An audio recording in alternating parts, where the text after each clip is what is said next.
Hey folks, just want to say, I know this isn't a super polished episode and not the greatest audio, but hey, I'm learning. It's a little bit of a longer episode, even though it's only my second episode, but really want to encourage you guys to just give it a listen, hear what Shawn has to say. He's got some great stories about life in the Navy, especially being in the Navy when 9/11 happened, and also just a good story about growing up as an outdoorsman and how he fell in love with public lands, what they mean to him, and what he's doing to protect them for all of us. So thanks again, folks, and we'll get started. Before we get started, I want to thank our first partner, Response Ready Medical. Response Ready Medical, bringing our customers the best quality training and equipment for the worst case scenario. Response Ready Medical's vision is to be the leading provider of emergency preparedness solutions across the United States, empowering communities, organizations, and individuals to respond confidently and preserve life during critical moments.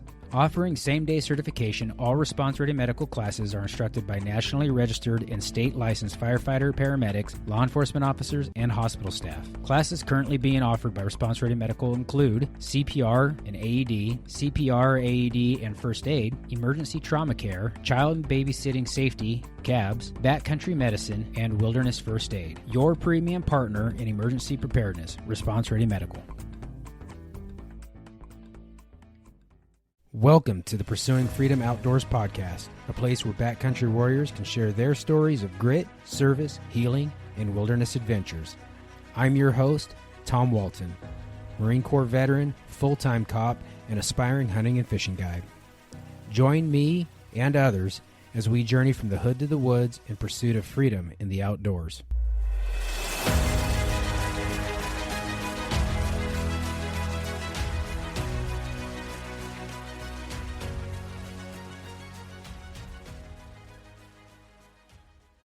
Welcome to episode 2 of the Pursuing Freedom Outdoors podcast. I'm your host, Tom Walton, joined today by my good friend and true conservation warrior, Shawn McCarthy. Shawn is a retired Navy veteran of 24 years who grew up hunting and fishing in Colorado, New York, and Arizona. He started chasing whitetails at the ripe old age of 5. Shawn currently resides and hunts in Washington State, and he's married 25 years and has 2 incredible daughters, of whom he is rightfully proud of. On top of his full-time job as a DoD employee at the Naval Warfare Center in Keyport, Shawn is also the national chair of the Backcountry Hunters and Anglers Armed Forces Initiative.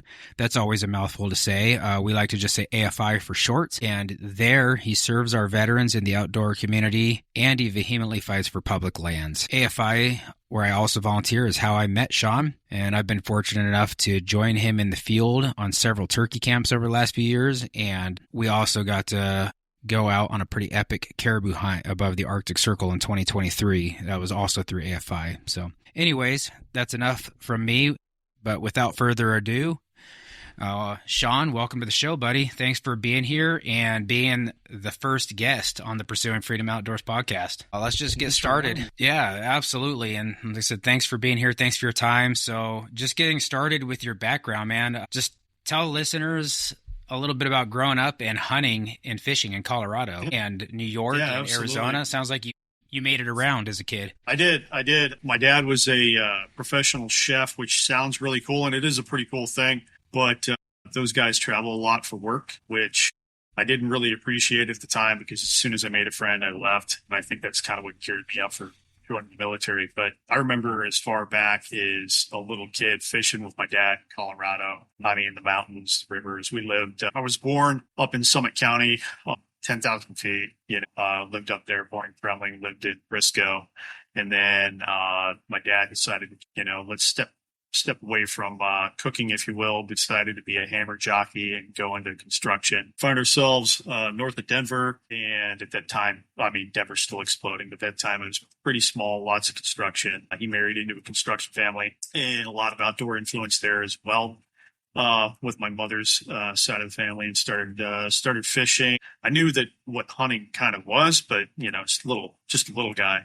And then we moved to upstate New York, where my dad is from. He's originally from the Syracuse, New York area. So anybody familiar with that, where lake effect snow, big, long, cold winters, lots of snow. We're talking big whitetail, great fishing on Lake Ontario, amazing fishing in the rivers up there. Just a lot of people don't give it its due, I think. But upstate New York is an outdoorsman's mecca. And so I got there and literally at the age of 5 started seeing whitetail hunting and going out, sitting on stands with my dad, my grandpa, my uncles, because that's what they grew up doing. My dad would make it a point. He to tell me about when he came back off leave. My dad was Vietnam era Navy, going hunting, and like that's just what he looked forward to the most. So getting to kind of be that little guy in the den with these giants, and down in the basement. My grandpa had a huge basement, this massive house with, still to this day, probably one of the biggest fireplaces I've ever seen. And just being this little guy, listening to these bigger men just talking about chasing whitetail deer up there. And I was just hooked. And so growing up, I lived in upstate New York on a few locations, probably about 9 years. Cut my teeth in fishing up there. I became quite the fisherman. We'd go up on Lake Ontario with my grandpa, fish the Mohawk River, West Canada Creek. I was just a trout expert at that point, just reeling them in, just smashing them on my own, getting out of school, rushing home. Who cares about homework? Grab my bike, right out to the river and start fishing. And dad promoted it. He's like, yeah, well, that's good for him. And then really cutting my teeth now as I became, a preteen on deer hunting. I took my hunter safety course at 11. Started hunting right away. Squirrel hunting was probably my first love up there, chasing gray squirrels, which, for a lot of us folks out west, that we kind of scratch our heads on it. But it teaches you marksmanship, teaches you patience. I was not allowed a rifle or a shotgun with a scope on it. Just get good at it. So being outdoors was just what we did. We'd go camping in the summers. I remember going camping in the winter. We were like probably the only fools willing to camp for deer season back there, and arguably just terrible conditions, And after I moved out west, I realized how, people do it out west, but my God, we've got wood stoves and wall tents and all that, and you don't have this wet, heavy, just lake effect snow that dumps on you. So God bless my dad for making me grit through that as a kid. And so we left Arizona probably around my freshman year in high school, uprooted everything I knew, and moved to Arizona. Left New York and moved to Arizona. New York and stuff like that. It's pretty cool to me because I've never spent any time really in the Northeast U.S. I've been to Virginia and whatnot, man. But just talking to you over the years, talking to our good buddy who everybody will get to meet, and a lot of folks already know, is John Wyke. He hails from Connecticut. Our good buddy Tony Vinca hails from Connecticut. It just sounds gorgeous. It's a place I've always wanted to go. I was actually just talking to a good friend that I went to high school with in California, but he did the opposite of me. I moved to Idaho and he moved to the opposite side of the country in Maine. So, but just looking at his Facebook and hearing him talk about it, I mean, the Northeast sounds incredible, man. It sounds beautiful. And I don't think I'd live there for some obvious issues that you and I probably agree on. But I tell you, I've gotten an itch to at least go check it out, like the Adirondacks and some of those places. But man, I love hearing stories from guys like you talking about those old school deer camps and your dad and all the men in your family that just positively influenced you. But anyway, so such a cool place. Dad took you off to Arizona. That's a man. Big change. Dude, it might as well have been Mars, because here I was feeling my oats, going out on my own. I was coming into my freshman year in high school. And so we left and we moved to Mesa, Arizona, East Valley. And at that time, literally the city ended in my backyard. And I mean it, like you went out my backyard and it was desert for miles, and you could go off and ride bikes and dirt bikes, go four-wheel. It didn't matter. It was very foreign to me. There was no squirrels that I can't come to know. Just now realizing, 30 plus years later that there's actually a squirrel hunt in Arizona. How the hell did I not know that when I got there, So very foreign. It took a little bit to figure it out. I wasn't just able to ride my bike to someplace anymore. We had to go up in Tano National Forest, which is nearby, but it was such a huge swath that started basically in saguaro cactus desert. and got into the high desert and up and even into the mountains. And you saw everything from mule deer to cougar, there's bear in there, bobcat. Got some upland birds, obviously, with desert species of quail and whatnot, and fishing, really good fishing. And so then I took a hankering to bass fishing because my grandfather, prior Marine, God bless him, just like yourself, hardcore World War II guy, just tougher than nails, but just a class act of a man. Really impressed a lot upon me, just the love of the outdoors and getting out, enjoying yourself, and good, clean fun, because at that time the city was growing a lot. Although that we lived on the edge of the city, he could tell like that wasn't for me. So he would take me out bass fishing. We would go fishing up on some of the lakes in the canyons and whatnot. And we're talking huge bass. I mean, massive bass. Hell, I think he's got bass upwards of like 9-10 pounds. I mean, it's just amazing bass fishing. Going into the backcountry, I mean, we just kept driving. I've never driven so far off of concrete. I thought I was a pretty stout ruffian, if you will, in upstate New York. But now we're hours driving off of the pavement. And my dad and my grandpa told me we're up for like a scouting trip because my grandpa got drawn for an elk tag up north that year. And he said, yeah, as soon as we turn off the pavement, this is all public land. And it didn't register. And he said, well, remember when we lived in New York, the state land, it's posted state land if we'd go there and everybody could go there. And I said, yeah, well, this is the same thing, but it's federal. And I said, but Dad, we've been driving for like an hour. And he said, yeah, it blew my little mind. Like, I could do anything here. He says, yeah, you can camp. You can do whatever you want here. So 13, 14, 15 years old, like, man, I was hooked. Like, look at what I can do. And then, so I did a little bit of that. Yeah, that was kind of my upbringing, man. Like, I love to fish, love to be outdoors, love to camp. But that's what led me to kind of being an outdoorsman. And coming around my senior in high school, I could see the writing on the wall. I had buddies of mine that were a little bit older, started getting into trouble. I come from a big family. I'm the oldest of 7 kids. I kind of didn't have the grades to go off to college. I really didn't like school, didn't want to go off to college. I always worked, always knew how to work, worked everywhere I went. Dude, I had a paper route in middle school, so like I've never not worked. You were just telling me about kind of your Arizona part of your upbringing. Something that I noticed in that was, I think that might have been, and probably why you said it the way you did, where you keyed in on just how amazing our public land systems and access, especially here in the West, and compared to other states where public land plots are smaller and more crowded, or even other countries where you don't have public lands. So it kind of seems to be that you realized that at a young age, which is pretty awesome. Yeah, it really impressed big upon me at a young age, and it's like I didn't realize the mark that left on me, to be honest with you. Like, for decades, I was a man before I realized how much that was important to me as a kid. That my dad, in that simple little conversation, him leaning around talking to me, what that really did. And look at you now, just out there killing it for public lands. That's right, man. That's right. That's awesome. So you got into high school, and probably like a lot of us young men kind of realized, like, I'm either going to go do something good or I'm going to be kind of a knucklehead with the rest of my life. Right. I think, at least knowing you now, I have a feeling you made a pretty good decision to join the United States Navy. Yeah, for sure, man. Like, it was interesting, man. I've got one friend out of that group, and this is 31 years ago, that I still talk to. But a bunch of those guys came from the right side of the tracks, and already I would have came from the other side, some would say.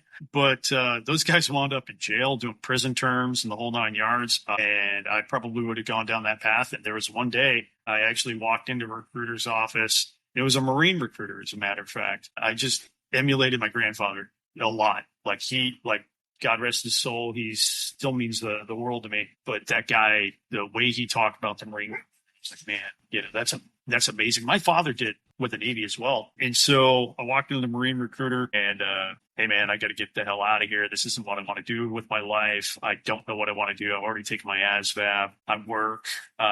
Let's get out of here. And that guy, so at this time, this is 1993, 94, probably the most popular show for a dumbass like myself was Beavis and Butthead. And there was a certain character on there. I can't remember his damn name, but that Marine recruiter was that guy. He was just this flaming jerk, man. And totally put me off. And I was like, oh, man, I'm not that. I can't be that. And I remember walking out of his office just kind of shell-shocked. But I knew I wanted to do something. And I was like, you know what? My dad was in the Navy. I could do the Navy. So I walk out, and I'll never forget it, man. There's a recruiter, E5, second class, smoking a cigarette, leaning up against the recruiter's office next door, a sailor. And he looked at me, and he says, yeah, that guy's kind of an asshole, isn't he? And I said, yeah, a little bit. Well, what are you looking to do? I was like, honestly, man, I don't know. I want to join the service. I want to get out. I want to said what every recruiter wants to hear. I want to see the world. And man, hook, line, and sinker, that son of a bitch got me. They are really good salesmen, that's for sure, man. Walk in like, hey, I would like to buy a very old, used, very inexpensive car, and he sells you like a brand new, souped up, I don't know, Cybertruck or something with a ton of interest attached to it. Yeah, and you pay that debt the rest of your life. Exactly. So yeah, I see the recruiter. He gets me lined up. Long story short, I go through MEPS, determine my ASVAB score is good enough, and they want me to test out for the nuclear power program. My dad said, hey, you might want to rethink this this nuclear power thing. It's a lot of school before you hit the fleet. And I was like, oh yeah. Yeah, I don't want to do that. So when I went in for job selection, the recruiter said, well, nuclear power. And I said, no, that's not something I want to do. And he said, well, there's nuclear power on submarines. And I said, oh, submarines. That sounds cool. He said, well, what do you want to do? And I said, blowing shit up sounds kind of cool. And he said, well, hey, we got this job called submarine torpedoman. I was like, torpedoes? Missiles? Heck yeah, sign me up. This is only a couple of years after the first Gulf War. And he made mention, yeah, it says here submarine torpedomen with Tomahawk cruise missiles. And they shot those in the first Gulf War. Hooked. Dude, I've never seen the ocean. I live in Arizona. And I'm going to shoot missiles at bad guys? Done. Sold. So you went from living in the desert, being, like a landlocked kind of kid for most of your life, to you're about to voluntarily get on a boat that does one of the most unnatural things we're supposed to do, and that is go thousands of feet under the water for months on end. How did that work out for you? So yeah, it was a shell shock, man. I'm not gonna lie to you. But so back then, went off to boot camp. Boot camp really wasn't. I mean, it really wasn't that hard. Even for a small, mouthy kind of punk like me, I managed to get through. Went from there to Groton, Connecticut for basic enlisted submarine school. Every submariner goes through some version of that. And then flashed up for my A school, graduated A school, came time for selection. I just wanted to get back to the West Coast. I really wanted Hawaii. That wasn't in the cards. So it was Bangor, Washington. And I was like, man, but it's a Trident. I didn't want to do a Trident. The two crew thing, I just didn't want to. The sexy stuff is a submarine torpedo was fast attacks. So I reported to the USS Nevada Gold Crew spring of 95. And I did 5.5 years on that boat. I got there as a rated E1, left as an E. It was a shell shock when I first got there. Like, C-Dad was a badass. My LPO was a hard ass, so these guys were like manly men of the sea. So can you do me a favor? Just out of curiosity, man, because people might be wondering, sure. Because we don't know what submariners and seamen do underwater. What's a C-Dad? Okay, so a C-Dad, that's basically your sponsor. So when you first get there, you know nothing. You barely know your rating. You barely know anything about submarines. And they're there to kind of navigate you through and mentor you and teach you, bring you under the wing. And, when it comes time to kick your ass, when it's time, it's brutal. You are qualifying to get your warfare device. Every submariner has to earn that. If you can't earn it, you can't be in the submarine force. And I didn't always see eye to eye with him, but he made me see eye to eye. What's it take to drive a submarine? What's that like? I mean, it's not like you have a windshield, right? And you just follow the lines on the road. No, there's no windshield. So essentially, you're driving underwater. You don't have a windshield. You don't see where you're going. So we're sitting there. We're pushing and pulling, whatever controls that operate the control surfaces. It's very similar to an aircraft, to be honest with you. But we're doing that under direction of somebody else, called the diving officer of the watch. We have sonar, which basically can sit and listen to what's out there, and they can kind of paint a picture around us. And if you're not at periscope depth, you're not necessarily synced up with GPS. So this is a way to track where you're at underwater in real time, real life. Yeah, there's so many things you just had to learn. So a kid who hated high school is now stuck in a steel tube with grown men that are manly as shit. Learn this, learn this, learn this. Is the Navy. That's right. That's really cool, though. I love getting that insider's look, though, to driving a submarine. You know, a lot of people probably obviously don't know much about me yet, but I've had the pleasure of also being stationed at Naval Sub Base Bangor out there as a Marine, standing guard on the docks. And it wasn't glorious duty, but what I remember about those submarines is when they were in the dry docks and just how massive of a boat they are. Because when they're in the water, they don't look that big, just like an iceberg, right? You know, you just see just a small part of that boat. And I think what's kind of cool about what you're saying is just as the knucklehead young kid, you're driving a massive, not cheap machine that's armed with nuclear weapons. It's just, God bless the military for giving some huge responsibilities to young men, which might be what shapes us into who we turn out to be. But that's a lot of responsibility, man. That's pretty cool. It is. And you're just drowning in the amount of information that you get. So you really don't get an appreciation for it.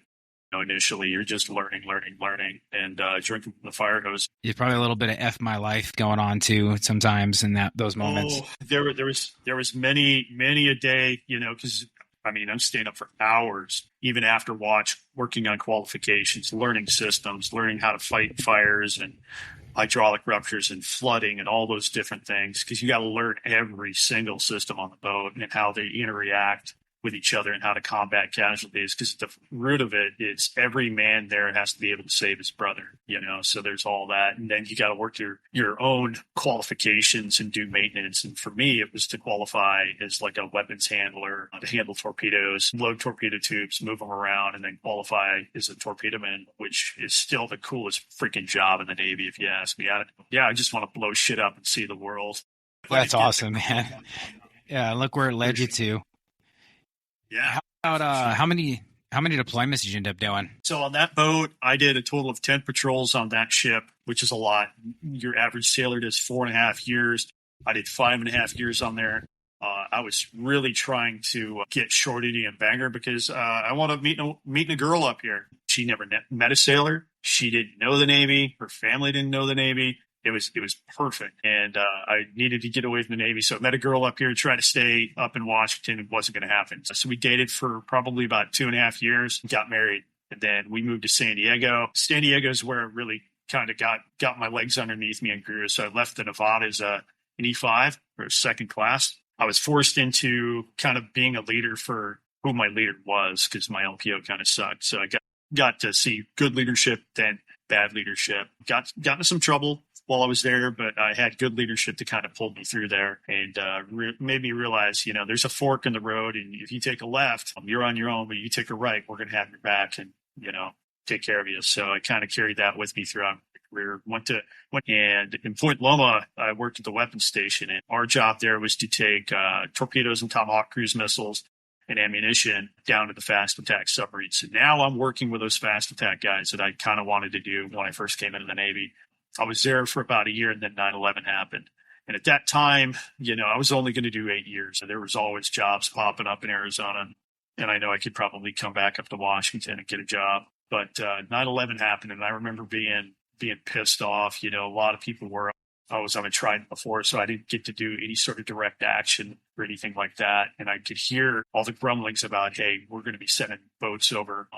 And those guys are good. They're going to handle business. We're going to start ramping up Tomahawk employment. During that time, we got involved with a little bit of Tomahawk certifications and some Tomahawk loads, and we knew guys that were going to go out. And so I made the determination, this is what I was going to do. My dad, my grandpa, they were telling me, re-enlist, Sean, re-enlist, and stay in. You've got the heart for it. You've got a woman to back you. You're finally freaking grown up. Stay in and do it. And Tom, I wanted to kick somebody's ass. I was pissed. I really wanted to kick some ass because of what happened at 9/11. I just felt like I don't know what it was that I needed to do, but for me, what I wanted, if there was any one submarine I wanted to get on it's called DDS, or dry deck shelter delivery boat, which is a fast attack, which has the ability to take Navy SEALs into combat. And they also carry Tomahawk cruise missiles. Those are the guys that are going to go to war. And that's what I wanted to do. I wanted to go to war. You wanted to deliver all the hate. All of it. As a young man, ready to go. So where were you when 9/11 happened? And since we're talking about it, and I don't think it ever gets old to discuss these moments in our lives, especially 9/11 for those of us that were alive, because it changed the course of your life, my life, millions of lives, right? How many young kids watched 9/11 and then went and joined the military like me, or how many young guys were in the military about to get out and decided, I guess I'm going to do this as a career because we can't let this happen to our country and people to get away with it. So what was your experience like at that time when 9/11 happened? What was that day like for you? Yeah. So I was, I got up early. I was living on the West Coast, obviously a few hours difference from New York. And I remember taking a shower, grabbing a little breakfast, going brush my teeth. I turned the TV on and I come around. And now, mind you, I've been to New York City. I went to New York City when I was stationed in Connecticut as a young sailor. And so I've seen the Twin Towers, and that was the biggest things I've ever seen in my life that were man-made. I remember seeing a plane, they were talking about a plane that hit the tower. And I'm like, how in the hell? How do you hit that? How do you not miss it? And I was like, that's really weird. And then there was a good buddy of mine that he worked at the same place I did, and he lived in the same apartment complex. So we were carpooling, and I can't remember who was driving. It doesn't matter, but we were kind of talking about it, and we were just turning onto Rosecrans, which goes straight to the main gate of Point Loma sub base, and it comes across the radio. There's a second tower that was hit, and I'm like, dude, that's not right. That's not right. And now, mind you, we're not at war. Dude, the Navy, it was chill. It was laid back. It was fun, to a degree. I'm telling you, man, we knew, instantly, we both knew, dude, something's going on. Shit hit the fan. And so we get to the gate, and the gate guard is just waving us on. Get on, get on, get on. So we get up to the deck, up on top of the hill. Literally, if you've ever seen the movie Anchorman, when there's the scene and they're overlooking the San Diego, that's at Fort Rosecrans, right at the top of the hill. We were literally right below that. We get up, and immediately everybody musters up. We're not going to the compound. We're going to go up to the admin building. The TV's going. The OIC comes in, and it's very black and white. What the hell is going on? And he's like, everybody talk to your family. Everybody, because there was a lot of confusion, San Diego, it's the largest military hub on the West Coast.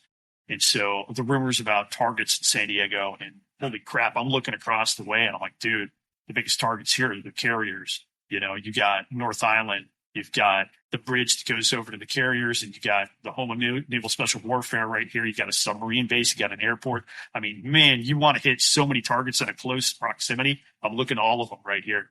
And so it became real. And we did some crazy crap because we didn't know what to do. So let's go verify all the magazines are locked where we store the missiles, torpedoes. We're worried. We had this little truck annex gate up the top. We're worried about somebody breaking through the gate. Let's go get a forklift and put it in front of it. Let's all lock down. Let's go get extra food. I remember calling my wife, and I told her, I said, there could be a possibility the city comes under attack. My wife at the time, she was working at the veterinary hospital. And she said, yeah, things are kind of slow here. And I said, you need to be ready to go. And when you go, do not get on the highway. I want you to go straight to my grandparents' house. They're going to take care of you. They live out in the country. We're at war. I can imagine. I'm like, this is my generation's Pearl Harbor. And this is bigger. And this is, then, oh my God, we got it. The Pentagon. And now the plane that went down in Pennsylvania. And dude, I remember overlooking that city.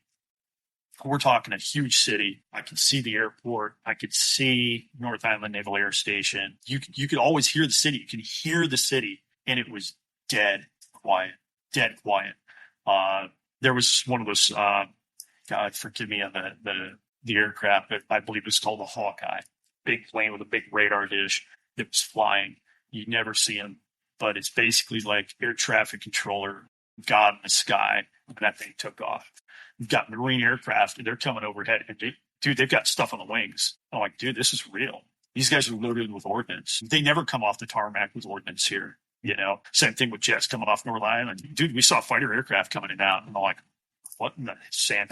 This is real. It was eerie. And so, that kind of put things into motion. And we started working some long days, really long days, because we had submarines that had to go to war and we had to support them. There was thoughts where we would have to go forward deploy when some of these boats were coming out of theater, if it was going to be a sustained operation, and get these guys loaded quickly and try to figure out how to do that. A lot of confusion. I could only imagine what senior leadership in the military had to do at that time. And so, that kind of put things into perspective for me. We got super busy. The pride, I remember going, man, I'm proud to be a something now. I remember talking to my dad, this is a guy who, he was in the Navy and he was walking through an airport. He was spit on in his uniform. And I remember him saying, dude, Shawn, that's gone. This is different. This country's got you. And I remember being super proud, going, yeah, this is what I'm going to do. This is what I'm going to do. And it was in a short order after that. Like, I committed. I'm going to re-enlist. I don't care what it takes. And I want to go to war. Saying, hey, if somebody's got to go do it, I already know what to do. So I need to be that person. That's kind of where I took that. Man, I tell you, I never want to see another 9/11 or anything of any kind of attack on our country for anything.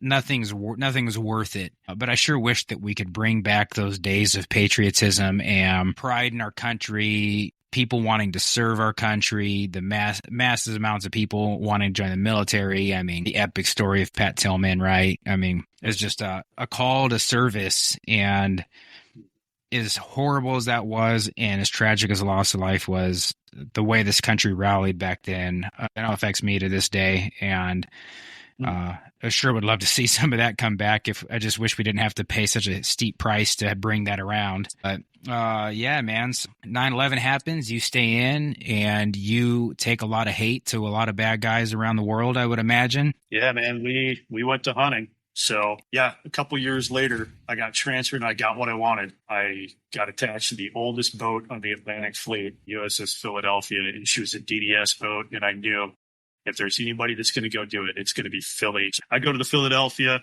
We go on deployment.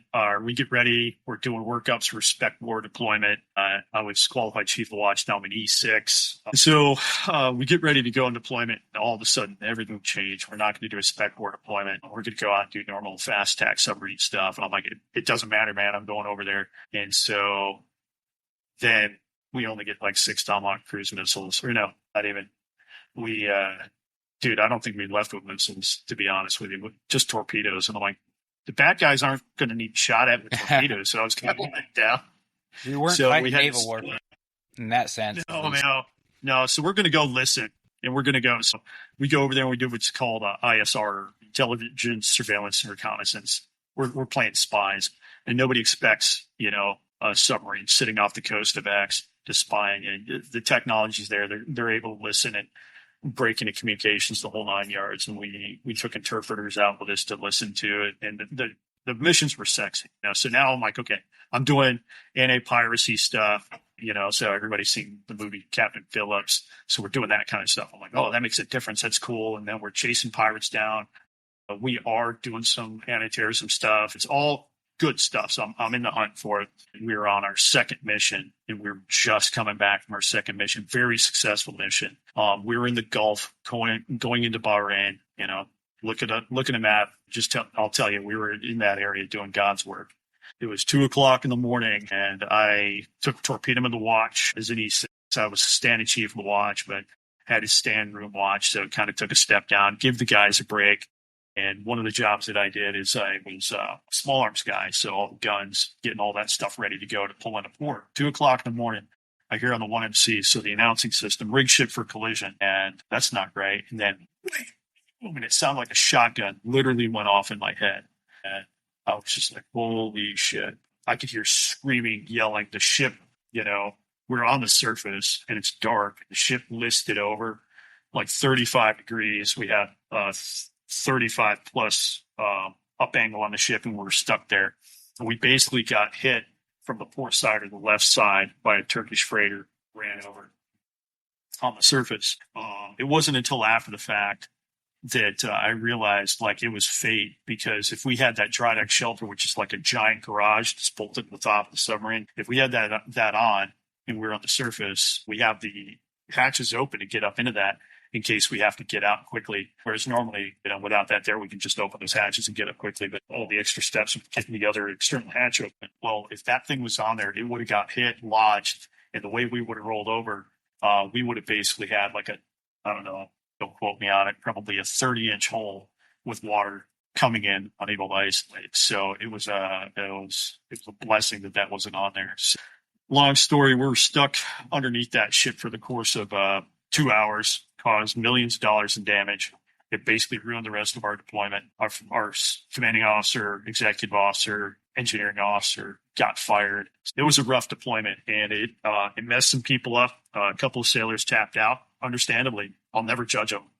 A couple people got hurt. Thank God nobody died, but it precluded us. We could no longer do special warfare missions because of the damage that we incurred on that ship. And later on afterwards, we had to go to dry dock, and it took a toll on everybody mentally. But because of that, we got amazing leadership. Literally the best people for the job came in, and they just, within 1 year, turned that ship around. And we went back to start kicking ass again. So it was good stuff. That's a wild story, man. And I don't know if I've even heard that story as much time as we spent together. I can definitely see that getting guys to the point where they're like, you know what, man, I've had enough, especially being underwater. You're just so dang vulnerable, and if you've never spent time out on the ocean, it's really hard for people to grasp to just the vastness of it. And I remember when we went deployed on a ship, just looking out the water, and I didn't want to fall in, let alone sink. And I'm a good swimmer and everything, but you just think like I'd be terrifying to watch that boat just leaving you in the water. But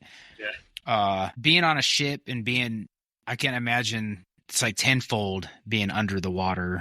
And we've all seen, some of those submarine movies. So I think that would mess with many a good man's psyche, which is interesting. And I love that you say like you don't judge those guys for that, because we all handle that stuff differently. And Absolutely. It turns out that kind of the mental health aspect of service is something that you play a pretty big role in now after the service. We'll get into that here a little bit shortly. So you do your deployments, and at some point, man, like you end up, I'm assuming by choice, back in Washington, which when I left Washington the first time, I thought I'd never want to go back to the Pacific Northwest, because I was like, I just want to get back to the beach and do the California thing. And I'm so glad that that phase didn't last and that I'm living here in Idaho. But you end up in Washington, and that's where you get out of the Navy, right? It's where you end your active duty service 24 years later. Deployments.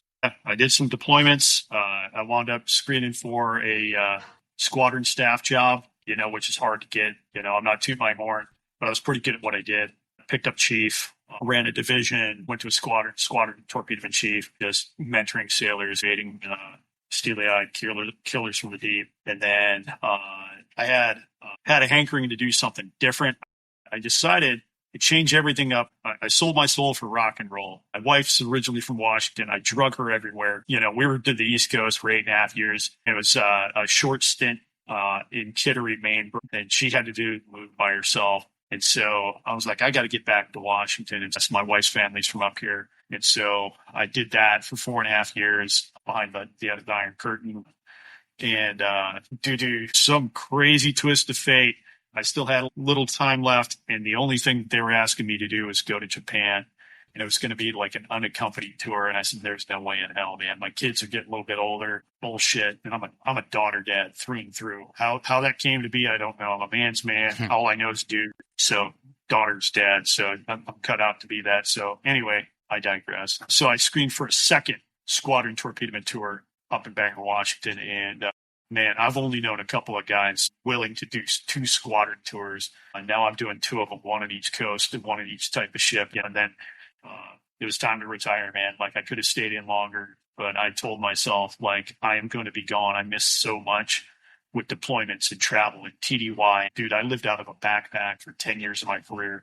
And there were a couple of times that I'd go to work and I'd call my wife at work and say, "Hey, baby, I'm flying out tonight. I'm flying out this afternoon," and I'd see her in a week or I'd see her in a month. That's just the way it worked with the jobs that I had. And so I wanted to be out. And so, yeah, I retired. And yeah, I'm now a DoD employee testing torpedoes for the Navy, man. So before the Navy gets anything, it's got to come through yours truly. So right back to where you started, you get to be a little kid blowing shit up in the ocean. That's pretty awesome, man. Right? I love it. Kinda cool. So in your Navy career, I mean, obviously has just, I think like most people's military experience shapes a lot of who we are. More so, I think when you do a career, there's just something about a career military guy that's a little bit different in good and bad ways, I would say. My hat's off to you, man. Thanks for 24 years of great service to your country and what you're doing now. But your story of service doesn't just stop with the Navy. And it doesn't just stop with continuing to do your DoD stuff. You also volunteer at AFI, and not just in a little way there, because it seems like Shawn doesn't just do things a little bit. Shawn goes all the way or doesn't do it at all. So I know you started out as like the Washington liaison for the Armed Forces Initiative. And for people that don't understand, we'll dive into AFI in depth in another episode. But it's, it's essentially an organization that's like a chapter of the Backcountry Hunters and Anglers. So it's conservation focused, but the Armed Forces Initiative is the veterans arm of that. So it's giving veterans a new mission in conservation. It's pretty awesome. We take veterans on trips, whether it's hunting trips, fishing trips, going out and doing conservation projects, just picking up trash in the woods. I mean, you name it, get to go out and do it. We've made a lot of great relationships. It is meaningful work. And now you are the national chair for that organization, right? I am. Again, if not me, then who? Right. So, yeah. And so it's kind of got an interesting story of how I got there, and this is something like I want to kind of convey to your listeners. So go back to that kid in Arizona that got to see public land and was like, oh my God, this is amazing. And then take a guy that goes into the military and I lost it, like I didn't hunt or fish. And that's literally what I did. That is who I am. And I remember my wife, I started getting back. I fished my butt off my last couple of years in Washington, and I really started enjoying that. I went hunting one time up here, and I was like, oh, my God, dude. I thought it was the Tet Offensive, for crying out loud. Pumpkin patch and shots ringing out everywhere. And I was like, dude, I can't do this shit. There's no way. And so let me go back to fishing. And then we were in San Diego. My buddy and I were going up, as a matter of fact, in an area that you grew up in near Vandenberg. Now Vandenberg Space Force Base. It was an Air Force base then. And we were pig hunting and deer hunting a lot. And I remember my wife, we were in Connecticut, or we were in San Diego, and we were visiting my grandparents. We used to stay at my grandparents in Arizona. And she was kind of bitching to my grandmother about how much I was hunting with my buddy Rob. My grandmother looked at her and said something to the effect of, well, these McCarthy boys, they hunt, they fish, or they drink. You got one that doesn't do the latter a whole lot. So you ought to, just promote. So she's like, all right, my wife came from a hunting family. So she started accepting it. And then, yeah, I'll tell you though, that all kind of changed when I went to Connecticut, because it was the job, and I had to do, it was something I wanted to do. I wanted to be the best that I could be. I wanted to be a good torpedo man. I wanted to learn how to lead men, learn how to teach men. That's what I wanted. And so I didn't hunt or fish. And I remember, dude, this woman, she had a baby, had her baby. She wasn't even a year old. I was back from that deployment of the collision deployment. And man, I was lost. Like, I was miserable. I mean, just miserable. I wasn't happy. Leadership didn't have my back. And my wife was like, well, why don't you go do something that makes you happy? And I'm like, what the hell am I going to do? It's Connecticut. It's freaking wintertime. It's cold. I don't want to go to a bar. I'm a dad now. What the hell am I going to do? And she's like, no, dumbass. What makes you happy? She's like, why don't you go to the woods? And she handed me my daughter. Dude, she's not even one. I'm like, oh, it's December in Connecticut. It's colder than shit. And my wife looked at me and she says, I don't care what it is that you got to do, but you need to do something that you enjoy, and you need to take this, and you need to be responsible. All right, you know what? I can do this. I'm a tough guy. Sure. Oh, I grab my daughter, throw her in the truck, grab a shotgun, go to the Walmart, get a freaking small game hunting license, and I'm going to take her. And I had an internal frame backpack, old school backpacking backpack, because I used to do some backpacking back in the day. And I'm going to bundle her up, and I'm going to go squirrel hunting. That's what I'm going to do. And I go squirrel hunting. I have a blast. I shoot like 1 or 2 squirrels. And it's cold, but she's bundled up. She's good. I'm checking on her. Everything's fine. And then I get back to the truck. And then I realize I got a daughter with a crappy diaper. And my dumbass doesn't have a diaper bag. No. Yeah, man. So that little girl and me changed diapers with dad's t-shirt and snow. Yeah, and dude, I'm telling you, bro, like I'll openly admit it. I've talked about this in a lot of AFI camps, but man, it broke me down. Like I started bawling like a baby because the thing I loved the most was getting outdoors, and it took somebody to like, hey, you need to be a dad first and foremost, and you need to go back and be who you are. Because I learned later on from buddies and just other shipmates growing through my naval career, like when the Navy's done with you, it's done with you, and you're done. And she kind of put that to me quick, and she's like, yeah, you're an outdoorsman, dumbass, go be an outdoorsman, but you're going to take this with you. And that kind of set that trajectory, man. Like I didn't know that was the good medicine I needed. And instantly, my outlook on life kind of changed. It was a growing up moment. And at that point, dude, I was 29 years old. And I'm like, man, this is probably the smartest thing that anybody's ever done for me. And so I took that, I got to my shortage. I started deer hunting again. I've never been happier. I learned how to butcher my own game. And I just took that and ran with it, moved out west, started elk hunting out here.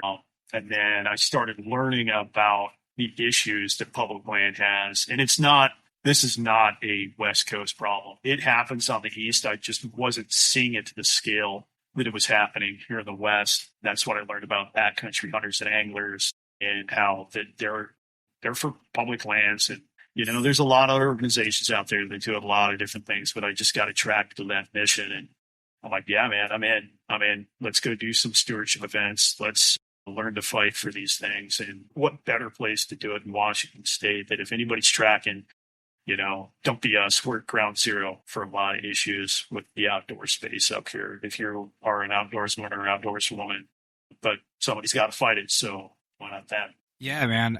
It's pretty awesome. And you're 100% right. I mean, as sportsmen, it's our responsibility to protect our heritage, protect our sport, but protect our public lands, and not just for hunting and fishing. A lot of people may not realize, if you get rid of those public lands, you're not riding your dirt bikes, your mountain bikes, going on your backpacking trips. I mean, all of that stuff is because of public lands, and a lot of it's funded by hunting and fishing dollars. So it's critical to go out and protect it. And I think, what a driven group of people to get involved in it than veterans, right? I mean, veterans are typically high drive folks. They're really, especially if they were successful in their military careers like you were. So it's an opportunity to channel that post-military. And in a lot of cases, as we know, there's a lot of active duty guys and gals in AFI. So even on active duty, channeling that drive to protect our public lands and to help connect your fellow warriors to resources and opportunities. Right. Absolutely. Get them out of trouble. Like you said, we can talk more about it in the future, but it's a good thing. I see kind of where the military's at. I work adjacent military now. I don't work with the military at all. Every once in a while, I'll rub shoulders with sailors, but I don't this line of work. But I work out base, so I get to see it.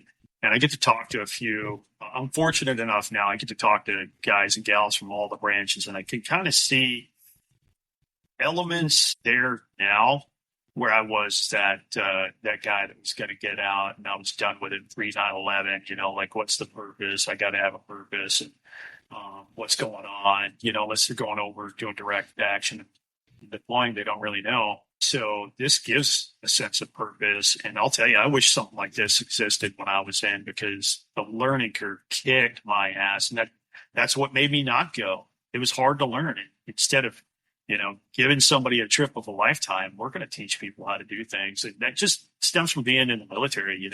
As a Marine, I'm sure all you did was train. And what you may not realize, and I just carried that over into your law enforcement career, is it created an individual that is a professional learner. At the root of all we are, you can boil everything down. And all that's left in the pot is a sponge of a human being. It is they know how to learn. And this program does that. The military does that. So it's match made in heaven. Yeah, man. Well said. It's it's been an incredible program to be a part of for me too. Just the connections and the friendships, the community's been awesome. And those friendships obviously consist of fellow veterans, but even the friendships I've made outside of the veteran community. I mean, our trip to Alaska, getting to meet Barry, Barry Whitehill up there in Fairbanks, and what an incredible dude that guy is. Still friends. I mean, I communicate with that fellow on a pretty regular basis, and a blessing to know him. I can think of numerous people that I wouldn't know if it wasn't for this community, but let alone friendships like getting the opportunity to know you. And we spent some time in the field together. Most recently, we did a youth turkey camp with AFI just here in Idaho, and that went off with a bang. That was a great hunt. We killed a lot of turkeys. Yeah, that was a lot of fun. Yeah, man, I'm looking forward to getting you back on and talking more about AFI and the good that you do there and the good that the program does. But we're starting to push a little over an hour or so. Just kind of wrap things up maybe a little bit, and we'll revisit AFI on the next episode. What about, I know you like to hunt elk and turkeys. Obviously, you and I are both kind of, we have some inner turkey nerds that some of our big game hunting brethren might not appreciate, but it is what it is. I know you got a bear camp coming up here and not even a week, this weekend. So 2 days why don't you talk about your 2025 hunt plans a little bit? Absolutely. So 2025 hunt plan. So I am going to take off for opening day of bear here in Washington, and I'm actually going to play mentor at a AFI bear camp up in the North Central Cascades.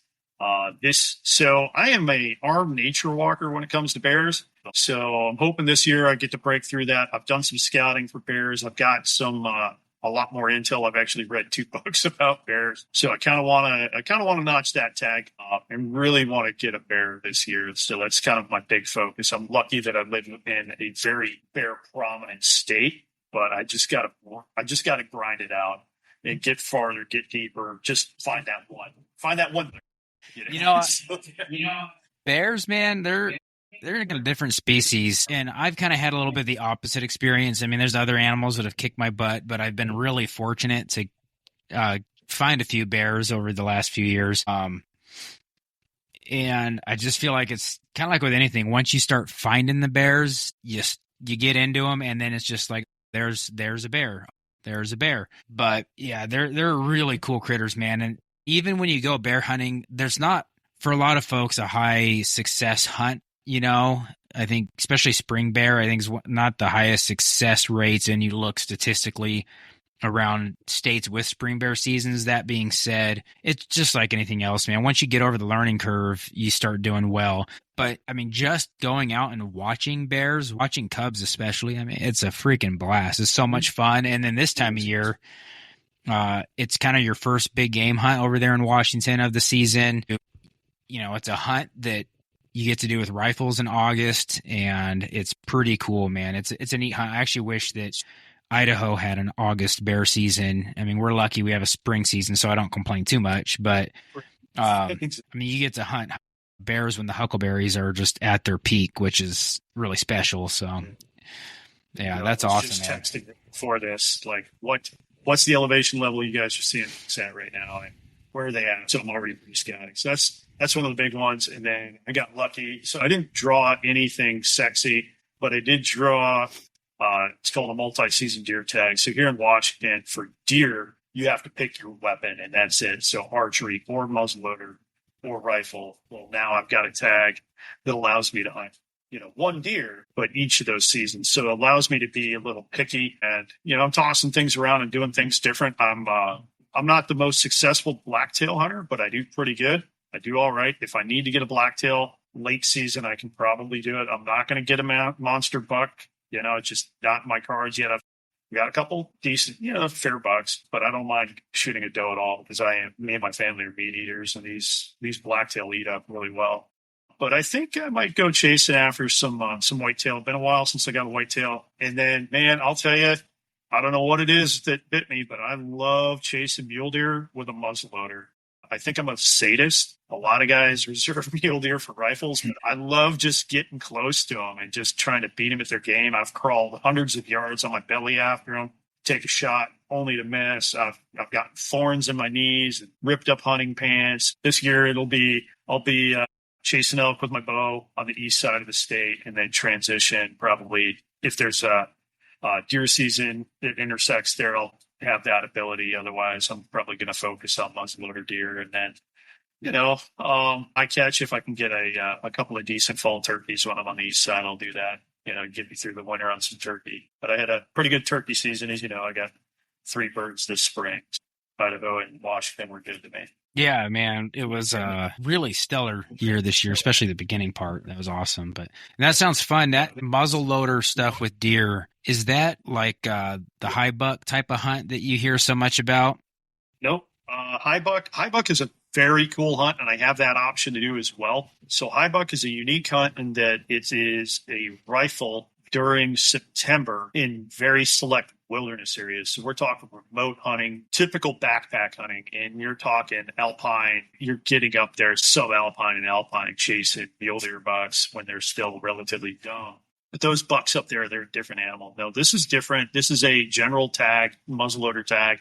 And I like hunting where sagebrush and sage country meet canyon country. And I love big western landscapes, and I love canyons. Call it the desert rat from Arizona in me. But I love chasing mule deer in that landscape. There's just something about it that trips my trigger. And then when I get bored, I'll go get the shotgun and go try to chase turkeys down in the coulees and whatnot. And it's a cool animal, man. Mule deer, they got eyes, they got ears. And if you can get within 100 yards and beat them at their own game, it's just super fun to do.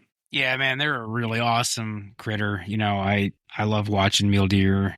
And I mean, I just went on my first mule deer hunt finally this year. I'd been chasing nothing but whitetails, which I love doing. But it took that one mule deer hunt to really understand why people get hooked on muleys, man. That was an incredible experience. And you're right. The country that they're in and the animals themselves, they're just awesome. I could sit on a hill and glass for mule deer all day. So love it, man. Yeah, so we got some options. Going to focus on deer and having a good time. That's what I'm going to do. Have fun. Enjoy it. Try to get my daughter out and see if I can get her notch her first deer tag. Ultimately, that's my goal. Well, that's awesome, man. I think that kind of puts a wrap on everything for this episode. I'm looking forward to hopefully you and I getting back out in the field together, let alone doing another podcast here shortly about AFI. It's going to happen. You're not getting rid of me, Daddy. I would hope I don't get a choice in that matter. There's just too much to do, and we're close together. We're fortunate enough. The east side of Washington and here in North Idaho, it's like one community. So especially with AFI, we really tend to blur the lines and do a lot together with AFI between the two states. But before I let you go, man, you got any closing thoughts? I mean, you gave us a great story, man. I really enjoyed hearing about your military experience, and the stuff about 9/11 was super powerful. Getting hit by that Turkish freighter, that is a wild story, and your hunting experience is fun too, man. So any closing thoughts before we let you go? That's a good question, man. It's a great country to live in. I will tell you, I've been across the globe, and our faults are few when compared. And don't ever forget that. It's a beautiful place. Americans are a beautiful people. You got to love them. And how blessed are we to live here, to hunt here, and have, this community that we have with the military, as well as this outdoor thing. And if you don't know how to do it, look us up. I'd be more than happy to teach you. And it doesn't have to suck. It doesn't suck. No, man. And some of us think, we're a little crazy, but I think the suck's part of the fun, right? Type 2 fun. Yeah, man. Well, how can people get a hold of you, whether it's for AFI or just in general, if they want to see what you're up to? Sure. So AFI, super easy. Just go look for the Armed Forces Initiative on Facebook and Instagram. I've got a pretty good Instagram showing. We've got a hashtag coined to us, hashtag Warriors in Conservation. You can look that up. To get a hold of me, if you want to shoot me an email and you want to talk about AFI, super easy. AFI share at backcountryhunters.org. Or if you just want to see what the hell I'm up to on Instagram is Norwest, N-O-R, West _outdoorsman. Awesome, Shawn. Well, thanks, buddy. It was an absolute pleasure to have you on. I learned some things about you that I didn't know, which is pretty cool. So appreciate it. Right on. And we'll get you on next time for sure, man. Until then, take care. Yeah, sounds good, man. See you. Thanks for having me. Take care. Thanks again. And if this resonates with you, I want to welcome you to the tribe. and encourage you to share this podcast with your friends. Hit subscribe and follow us on Instagram at Pursuing Freedom Outdoors. And if you or someone you know has a great story about life or the wilderness, I want to share it. You can shoot me a message on Instagram or email me with all inquiries and questions at thomas@pursuingfreedomoutdoors.com. That's Thomas, Thomas, at pursuingfreedomoutdoors.com. Until next time, get out there, get after it, and pursue freedom in the outdoors.